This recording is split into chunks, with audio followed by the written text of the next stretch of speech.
3D printing technique जो एक most advance technique है बिल्डिंग्स क्रिएट करने के लिए, कोई स्ट्रक्चर क्रिएट करने के लिए, तो उस टेक्निक को यूज़ करके इंडिया में पहला एक स्कूल बनाया गया है। एक्चुअली ये स्कूल एक फायर से डिस्ट्रॉय हो गया था, तो उसको रिकॉर्ड 2 इयर्स में इस 3D टेक्निक को, जो मोस्ट एडवांस मॉडर्न टेक्निक है, उसे यूज़ करके बनाया गया है। इससे पहले बेंगलोर के अंदर भी हम इंडिया का पहला 3D प्रिंटिंग टेक्निक से बनाया हुआ एक पोस्ट ऑफिस तैयार कर चुके हैं। अब 3D प्रिंटिंग टेक्निक क्या होती है, इसके लिए हम एक अलग सेपरेट साइंस एंड टेक पे वीडियो बनाएंगे, तो आपसे उसका लिंक शेयर कर दिया जाएगा। ये क्वेश्चन आपसे डिफरेंट कॉम्पिटिटिव एग्ज़ाम में प्रीलिम्स में पूछ सकते हैं। उसके बाद एक तरंग शक्ति नाम से एक एयर एक्सरसाइज हो रही है, जिसमें मोर देन 30 कंट्री पार्टिसिपेट करेंगे इंडिया के साथ, और ऐसा पहली बार हो रहा है कि इतने सारे कंट्रीज़ जो है वो पार्टिसिपेट कर रही हों। ये एक्सरसाइज जो है 2 फेज़ में रहेगी। पहला फेज़ इसका होगा सलूर, कोयम्बटूर, तमिलनाडु में, और सेकंड फेज़ जो इसका रहेगा राजस्थान में, अगस्त सितंबर में जोधपुर में रहेगा ये। तो इसमें जो मेजर कंट्री पार्टिसिपेट कर रही हैं, France, Spain, Germany, UK, Australia वगैरह वगैरह, लेकिन इसमें कोई नेवल एक्सरसाइज इन्वॉल्व नहीं रहेगी। तीसरा जो हमारा एक इम्पॉर्टेंट टॉपिक है, जो आपको प्रीलिम्स एंड मेंस दोनों में काम आ सकता है, वो है कि एक क्वेश्चन चल रहा था काफ़ी टाइम से, एक इशू चल रहा था कि सब categorisation in the SC categories. जैसा आप जानते हैं कि इंडिया में सेंटर और स्टेट में SC, ST एंड OBC के लेवल पे हम रिजर्वेशन देते हैं, गवर्नमेंट जॉब्स में, एजुकेशन के फील्ड में भी। तो अब जो कैटेगरी हैं उनके अंदर डिफरेंट टाइप की जो कास्ट हैं, तो पहले उनके लिए कोई कैटेगराइजेशन नहीं था, यानी किसी को कोई प्रेफरेंस नहीं था। अगर आपने कह दिया कि SC कैटेगरी में कोई पर्सन आता है, तो जितने भी SC कैटेगरी कास्ट आती हैं, जिनको शेड्यूल कास्ट प्रेसिडेंट ने अनाउंस किया हुआ है नोटिफिकेशन से, तो उन सब को रिजर्वेशन में कोई प्रेफरेंस नहीं मिलेगी। लेकिन कुछ स्टेट्स ने क्या करना शुरू किया, जैसे पंजाब ने शुरू किया था कि पंजाब ने अपने SC पॉपुलेशन में कुछ ऐसी कास्ट को चूज़ किया जो उन्होंने माना कि वो educationally and socially more backward है in comparison to other categories in SC category itself, यानी सब कैटेगरीज बन गई। फॉर एग्ज़ाम्पल, पंजाब को लगा कि वाल्मीकि एंड मजहबी सिख जो कैटेगरी है, वो बाकी जो कैटेगरीज हैं SC के अंदर, वो शेड्यूल कास्ट के अंदर, उन कैटेगरीज से थोड़ी ज़्यादा बैकवर्ड है, तो उनको आपने एडवांस करना है, तो गवर्नमेंट जॉब्स में उनको मोर प्रेफरेंस दी जानी चाहिए। तो उनको वाल्मीकि सिख को और मजहबी सिख को प्रेफरेंस नंबर 1 देंगे, और जो बाकी कैटेगरीज हैं SC के अंदर, यानी सब कैटेगरीज जो बाकी हैं, उनको सेकंड प्रेफरेंस दी जाएगी जॉब्स के अंदर। तो अब उसी के बारे में एक फैसला आया है, तो फिर ये कहा गया कि ये अगेंस्ट द कॉन्स्टिट्यूशन है, क्योंकि अगर आपने SC कैटेगरी बोल दिया तो उस कैटेगरी में जितने भी कास्ट जो प्रेसिडेंट ने शेड्यूल कास्ट के नाम से उनको अनाउंस किया हुआ है, वो सब आ जाएंगे, उन सब को इक्वल अपॉर्चुनिटीज़ मिलेंगी, उसमें किसी को प्रेफरेंस नहीं मिलेगी जॉब में। तो ये क्वेश्चन काफ़ी टाइम से चलता आ रहा है, 1975 से। आज जो फैसला आया है उसमें 7 जज जो बेंच है, which was headed by CJI DY Chandrachud ji, तो उनके फैसले में आया है कि ये सब कैटेगराइजेशन जो है ये परमिसिबल है, ये हो सकता है, ये अनकॉन्स्टिट्यूशनल चीज़ नहीं है। लेकिन इसकी शुरुआत कहाँ से हुई है? 1975 में पंजाब गवर्नमेंट एक नोटिफिकेशन से, जो उनका 25% रिजर्वेशन था SC कैटेगरी के लिए, उसमें उन्होंने 2 सब कैटेगरी तैयार की थी, जो मैंने अभी बताया आपको, वाल्मीकि एंड मजहबी, उनको फर्स्ट प्रेफरेंस दी गई और बाकी SC कम्युनिटीज़ को सेकंड प्रेफरेंस दी गई थी। तो 2004 में आंध्र प्रदेश में भी यही सेम हुआ, तो फिर वो केस कोर्ट में गया, तो आंध्र प्रदेश की हाई कोर्ट ने और बाद में सुप्रीम कोर्ट ने वो EV चन्नैया वाले केस में सुप्रीम कोर्ट की 5 जज कॉन्स्टिट्यूशन बेंच ने उस केस को रिजेक्ट कर दिया। उन्होंने कहा कि सब कैटेगराइजेशन जो है वो अनकॉन्स्टिट्यूशनल है, वो नहीं हो सकता, सबको आपको इक्वल प्रेफरेंस देनी पड़ेगी, किसी एक को आगे किसी दूसरे को पीछे नहीं कर सकते हैं। राइट, और वो अगर ऐसा करते हैं तो वो राइट टू इक्वलिटी का वायलेशन माना जाएगा, ठीक है। और उन्होंने एससी ने ये भी कहा, सुप्रीम कोर्ट ने, कि एससी कैटेगरी को एक सिंगल होमोजेनस ग्रुप मान के ट्रीट किया जाए, ना कि अलग अलग कैटेगरी में उसको सब कैटेगरी में डिवाइड किया जाए। ये ईवी चिनैया केस था, इसी केस के बारे में आज फैसला भी आया है सुप्रीम कोर्ट का।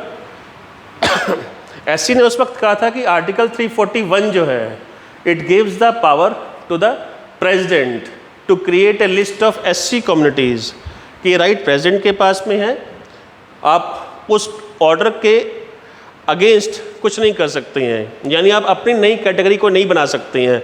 अगर प्रेसिडेंट ने बोल दिया, प्रेसिडेंट के नोटिफिकेशन आ गया, उनके साइन हुए आगे कि ये कैटेगरीज जो है शेड्यूल्ड कैटेगरीज में आएंगी, शेड्यूल्ड कास्ट में आएंगी, तो वही रहेंगी, उनको स्टेट चेंज नहीं कर सकते हैं। ये एक इशू था, यानी state did not have the power to interfere और disturb this list through sub classification.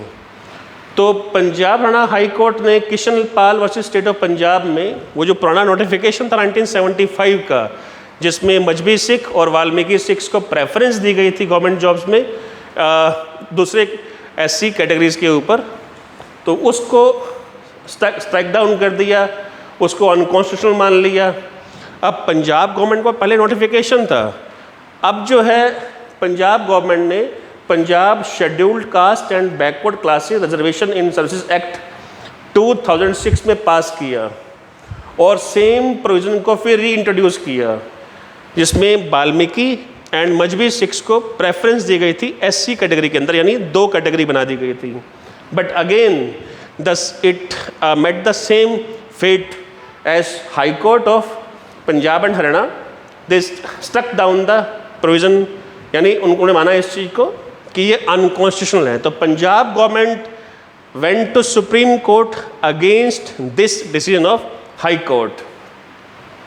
तो 24 में सुप्रीम कोर्ट ने इसी केस में Davinder Singh versus state of Punjab में उन्होंने एक 5 बेंच कॉन्स्टिट्यूशन बेंच जो था 5 जजेस का, उसमें उनके पास पुराना उनका एक प्रेसिडेंट जो था ईवी चिनैया फैसला, जिसमें ईवी चिनैया वाले केस में ये कहा गया था कि दैट इज़ अनकॉन्स्टिट्यूशनल। तो इस बेंच को अब लगा कि उसे हम रिकन्सिडर कर सकते हैं। तो 2020 में एक 5 जजेस का बेंच था, उसने हेल्ड किया, उसने फैसला दिया कि 2004 का ईवी चिनैया वाला जो डिसीजन था against the sub categorisation, this required reconsideration, यानी इसे दोबारा विचार किया जा सकता है।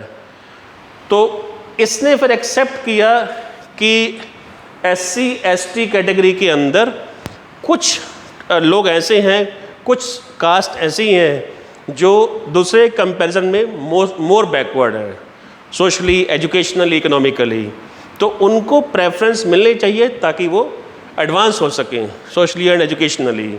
तो उनको प्रेफरेंस दें गवर्नमेंट जॉब्स में और बाकियों को सेकंड प्रेफरेंस दी जाएगी। तो सुप्रीम कोर्ट ने एक्सेप्ट किया कि हाँ ऐसा हो सकता है।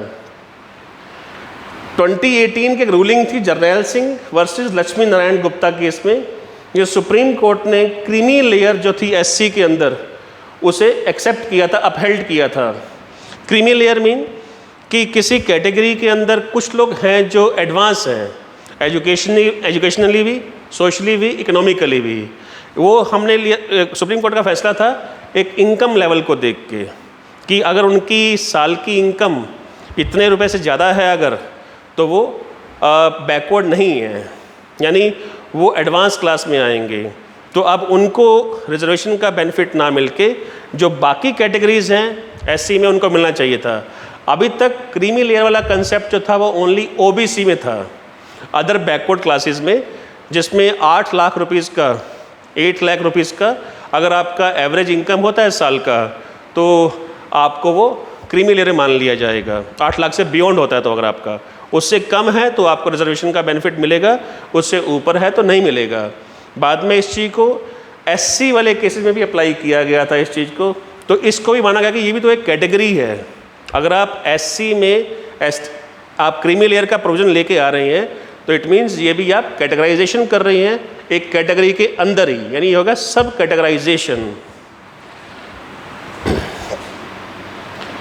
तो कुछ जो एडवोकेट्स थे, जो स्टेट पार्टीज़ के तरफ कुछ आर्गूमेंट्स दिए, उस आर्गूमेंट में ये भी था कि आर्टिकल 16(4) जो है कॉन्स्टिट्यूशन का, it allows the state to provide reservation for backward classes who are not adequate represented in state services.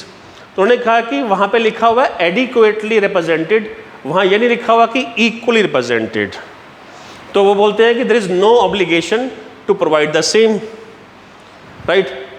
And अब वो जो लिस्ट है प्रेसिडेंट की, तो उसको जो कैटेगरी एससी बनाई गई है उसमें भी आप डिवीज़न कर सकते हैं। ये एक आर्गूमेंट दिया गया सुप्रीम कोर्ट में। रिसेंटली आर्टिकल 242A में जो आया है, नया ऐड हुआ है, उसमें भी ये लिखा गया है कि कॉन्स्टिट्यूशन जो Chinnaiah decision could no longer apply.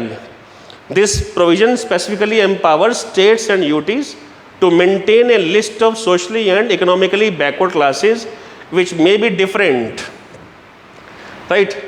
अब ये कुछ डिफरेंट किस चीज़ से हो सकते हैं कि कुछ क्लासेस जो हैं मोर बैकवर्ड हैं एक ही कैटेगरी के अंदर, और कुछ जो कास्ट हैं वो लेस बैकवर्ड हैं। तो जो मोर बैकवर्ड हैं एक ही कैटेगरी के अंदर उनको प्रेफरेंस दी जा सकती है, ये आर्टिकल 242A ये कहता है। तो इसी में ही फिर जस्टिस जस्टिस सतीश चंद्रा शर्मा के कुछ जो उन्होंने अपने कमेंट्स दिए हैं, उन कमेंट्स में उन्होंने कहा भी है कि कॉन्स्टिट्यूशन इक्वलिटी की बात करता है, तो इक्वलिटी तब पॉसिबल होगी जब सभी लोग जो हैं उनको वो इकोनॉमिकली सोशली एडवांस हो जाएंगे। तो socially economically advance, socially educationally economically advance वो तब हो पाएंगे जब उनको रिजर्वेशन का बेनिफिट मिलता जाएगा, और एडवांस होने के बाद वो उनको बेनिफिट उनका ख़त्म करना चाहिए। क्योंकि अब आप अगर क्रीमी लेयर में आ जाते हैं, सपोज़ एससी के अंदर भी क्रीमी लेयर बन जाती है, उसमें अगर आप आ जाते हैं तो फिर आपकी जगह पे फिर जो बाकी बैकवर्ड लोग हैं, जो सोशली एजुकेशनली बैकवर्ड हैं, उनको मौका मिल जाएगा। क्योंकि आप एडवांस हो चुके हैं, अब आपको औरों को मौका देना चाहिए। इस तरह स्लो करने से जो रिजर्वेशन जो है एक टाइम के बाद में फिर वो ख़त्म हो जाएगा, उसमें इक्वलिटी वाला कंसेप्ट आ जाएगा। और उसका पर्पस भी यही था कॉन्स्टिट्यूशन का भी, जो क्वेश्चन में जो लिखा गया इस चीज़ का, कि हमने सबको एडवांस लेके आना है, इन बैकवर्ड कम्युनिटीज़ को आगे लेके आना है रिजर्वेशन का बेनिफिट देके। तो अभी तक जो क्रीमी लेयर वाला कंसेप्ट है वो ओबीसी में है, अदर बैकवर्ड क्लासेस में। उसमें मैंने बताया भी आपको कि एवरेज इनकम अगर साल में 8 लाख से कम आपकी है तो आपको बेनिफिट मिलेगा रिजर्वेशन का, अगर उससे ऊपर है फिर नहीं मिलेगा। तो सुप्रीम कोर्ट ने अब बोल दिया है कि हाँ, आपको ये सब कैटेगराइजेशन है वो वैलिड है, वो कर सकते हैं स्टेट। तो एक ये लैंडमार्क डिसीजन है, 7 जजेस की बेंच का है, तो 6-1 के रेशो से फैसला हुआ है, एक डिसेंटिंग ओपिनियन में है। फिर एक ये मार्च 23 मूवमेंट और M23 मूवमेंट, ये इंसर्जेंट ग्रुप्स हैं जो एक्टिव हैं democratic Republic of Congo country में, अफ्रीका में। ये न्यूज़ में है। एक्चुअली जो ये वाला ग्रुप है, 2 ट्राइब काफ़ी टाइम से लड़ते रहे एक दूसरे के साथ में, उनमें आपस सिविल वॉर भी हुए हैं। वो ट्राइब्स डिफरेंट कंट्रीज़ में है, Rwanda, Burundi, Uganda and democratic Republic of Congo. In 3-4 countries में है, कुछ में मेजॉरिटी में है, कुछ में माइनॉरिटी में है। एक 2 उनके नाम है हुतू एंड तुत्सी। तो जो ये ग्रुप है M23 ग्रुप, ये तुत्सी ग्रुप है, तुत्सी। और इस ग्रुप को बनाया गया था हुतू मिलिटेंट्स के अगेंस्ट एक्शन लेने के लिए। तो ये ग्रुप बेस्ड है ईस्टर्न पार्ट ऑफ DRC यानी democratic Republic of Congo, right. तो इसका जो नेम है मार्च 23, क्योंकि इस दिन एक सीज फायर एग्रीमेंट हुआ था कॉन्गो की गवर्नमेंट और तुत्सी रेबल्स के बीच में, इसलिए इसको बोलते हैं मार्च 23 मूवमेंट और M23 मूवमेंट। एक्चुअली ये मोर देन 120 इंसर्जेंट ग्रुप्स एक्टिव हैं DRC में, दिस कॉन्गो में। तो कॉन्गो का eastern part mineral rich area है, वहाँ पे बायोडाइवर्सिटी बहुत रिच है। तो मिनरल रिच है तो वहाँ गोल्ड भी है, डायमंड भी है, कोबाल्ट भी है, टंगस्टन भी है, वहाँ आयरन भी है, कॉपर भी है। उस जगह पे आयरन कम है लेकिन बाकी सब चीज़ें बहुत ज़्यादा है। कैसीटेराइट भी है, स्ट्रेटेजिक मिनरल्स बहुत हैं। लेकिन क्योंकि DRC में कंट्री में जो पॉलिटिकल सिचुएशन इतनी अच्छी नहीं है, तो वहाँ सेंट्रल गवर्नमेंट का जो कंट्रोल है थोड़ा सा कम है। तो अब है क्या कि वहाँ पे more than 120 insurgent groups active हैं who are against the government. Different tribe से वो बिलोंग करते हैं।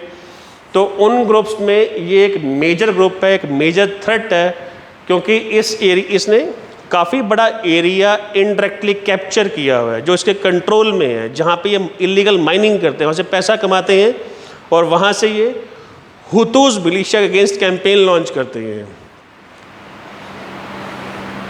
ये मैं आपको दिखाया था मैप में, अगर आप ये देख पा रहे हैं तो ये DRC का मैप है,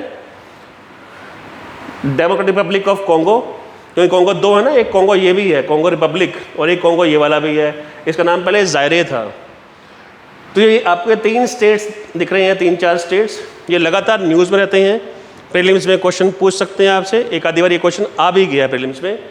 ये एक इतूरी स्टेट है, एक नॉर्थ किवू स्टेट है, एक साउथ किवू स्टेट है, और एक टांगानिका स्टेट है जो टांगानिका लेक के नाम से है। और इन नॉर्थ किवू और साउथ किवू के ईस्ट में ये तीन मेजर कंट्रीज़ हैं, Uganda, Rwanda and Burundi. Goma north Kivu में एक सिटी है, बुकावू साउथ किवू सिटी है। लगातार न्यूज़ में रहते हैं क्योंकि इन पूरे एरियाज़ में mainly in north Kivu and south Kivu यहाँ पर M23 इंसर्जेंट्स का फुल कंट्रोल है। तो यहाँ पे जो कॉन्गो वाली गवर्नमेंट है उसका भी लेस कंट्रोल है। अब जो रवांडा कंट्री है, रवांडा कंट्री में जो आजकल प्रेसिडेंट हैं वो तुत्सी कम्युनिटी से हैं, पॉल किगामे, और वो काफ़ी साल से मोर देन 20 ईयर से प्रेसिडेंट हैं। तो कई कंट्रीज जो है ये एलिगेशन लगाते हैं रवांडा पे कि Rwanda is supporting I beg your pardon the M23 rebels by giving them weapons and financial support, because Rwanda wants 2 type of things from M23 rebels. पहला, क्योंकि जो हुतू हैं वो तुत्सी उनको अपना काइंड ऑफ एनिमी मानते हैं, क्योंकि इन दोनों में सिविल वॉर काफ़ी टाइम चलती रही है। अब वो पूरा इशू क्या है मैं किसी और दिन आपको बताऊंगा। ये एक पूरी हिस्टोरिकल जो चीज़ है तो इस पर थोड़ा टाइम लगेगा समझाने में आपको। एक लंबा कन्फ्लिक्ट चलता आ रहा है इनकी इंडिपेंडेंस के टाइम से ही। सेकंड क्या है, इस एरिया में काफ़ी मिनरल्स हैं। मिनरल्स में gold, diamond and strategic minerals हैं। तो Rwanda wants to use those mineral through Tutsi militants, और उनका जो ग्रुप है M23 रेबल्स वाला। बट हो क्या रहा है, इससे जो DRC की गवर्नमेंट है उस पर इफेक्ट पड़ रहा है, क्योंकि वो गवर्नमेंट के अगेंस्ट है। M23 ये बोलता है कि जो गवर्नमेंट है वो हुतूस को यूज़ करती है तुत्सी के खिलाफ। तो इसलिए M23 wants that government should be replaced. तो इसलिए वो गवर्नमेंट के अगेंस्ट वो अटैक करते रहते हैं, काफ़ी टाइम से चलता आ रहा है। तो इसीलिए UNO की यहाँ पीस कीपिंग मिशन भी था, इसका नाम था मोनस्को। तो अब कॉन्गो गवर्नमेंट ने बात भी की है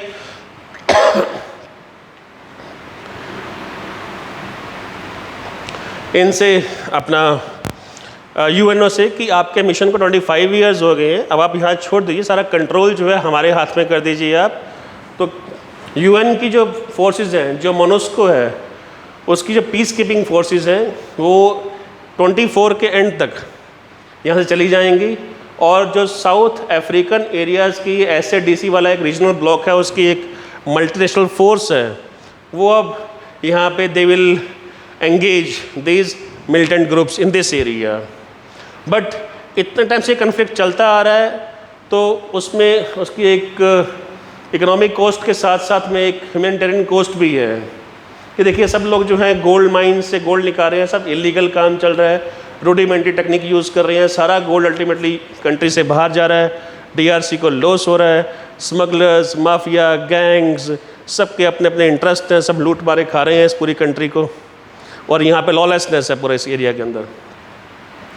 ये एक ह्यूमैनिटेरियन क्राइसिस है, आम लोग बेचारे पिस रहे हैं इसमें, वो रिफ्यूजी बने हुए हैं, कभी यहाँ कभी वहाँ घूम रहे हैं, उनके यहाँ मर्डर्स हो रहे हैं, उनके यहाँ रेप्स हो रही हैं, ह्यूमन राइट्स का वायलेशन हो रहा है, मिलियंस ऑफ लोग जो है अपने एरिया से डिस्प्लेस हो गए हैं इन्हीं हुतू एंड तुत्सी के नाम से, डिफरेंट ट्राइब्स के नाम से। तो रिसेंटली अमेरिका ने रिक्वेस्ट किया है यूएन ने रिक्वेस्ट किया रवांडा को कि आप इन तुत्सी रेबल्स को कंट्रोल करें। तो अभी रिसेंटली एग्रीमेंट भी हुआ है, पीस एग्रीमेंट रवांडा और ये जो बाकी पार्टीज़ हैं उनके बीच में, कि अदिस अबाबा में इथियोपिया में कि कुछ टाइम तक जो एक्टिविटीज़ ख़त्म होंगी, पीस आएगी, कुछ हो सकता है कि कोई एक पैक्ट साइन हो, पीस पैक्ट, यहाँ दोबारा शांति आए और ये कन्फ्लिक्ट ख़त्म हो जल्दी। तो आज के लिए इतना ही। आज जल्दी फिर मिलेंगे आपको कल नए न्यूज़ के साथ में। Thank you so much.